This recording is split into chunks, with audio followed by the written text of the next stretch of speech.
We're going to go to the main event, which was even sadder. Jesus. I love you, Joe goodness. B.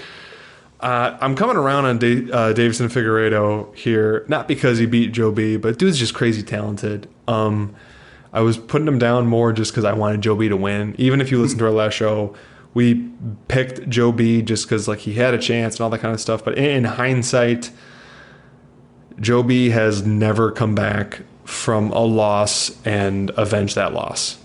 He just hasn't. It's not something he does.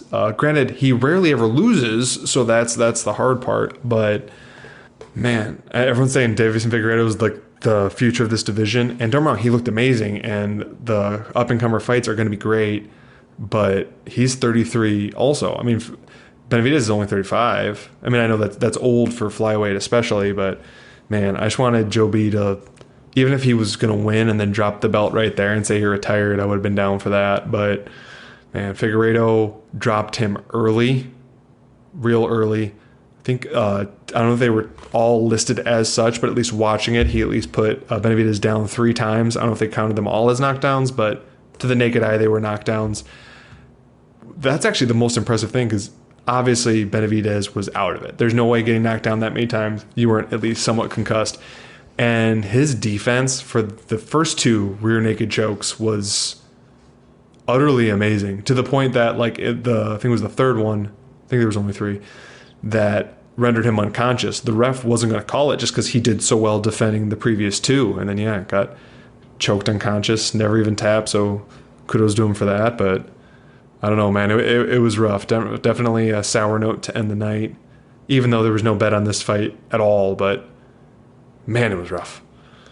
Yeah, man. It was definitely rough to watch Joe B get punished like that. If you go back to the podcast last week, even when you heard me pick, I said this is not a bet. You know, I want Joe B to win personally, and I wanted him to win just because he's a great person and he's also a great fighter. It was sad, man. I hate seeing someone get punished like that, and then, you go on the internet after and you see everyone attacking him and his lady and just saying the worst things to them. It's just crazy how insecure the world is and how keyboard warrior everyone seems to be. But Megan Olivia, Joe's wife, was such a sweetheart, kneeling there by the cage with her like an angel after he got knocked out and hurt, just wondering if he's okay. He's so lucky to have such a great wife and a woman just like I am, and Bob is as well. And I just... I don't want to see really Joe B fight anymore now. I'd like him to go, and do broadcasting or do something else. He's a super smart guy. I don't think he really needs to do this fighting stuff anymore. And he's taking a lot of damage now, and I just don't think that it's worth it anymore. But we love you, Joe B, on the MMA for Money show, and we always will, and that's why we always backed you. If you like this clip, remember to like, subscribe, and comment. We want to hear from you. Let's roll.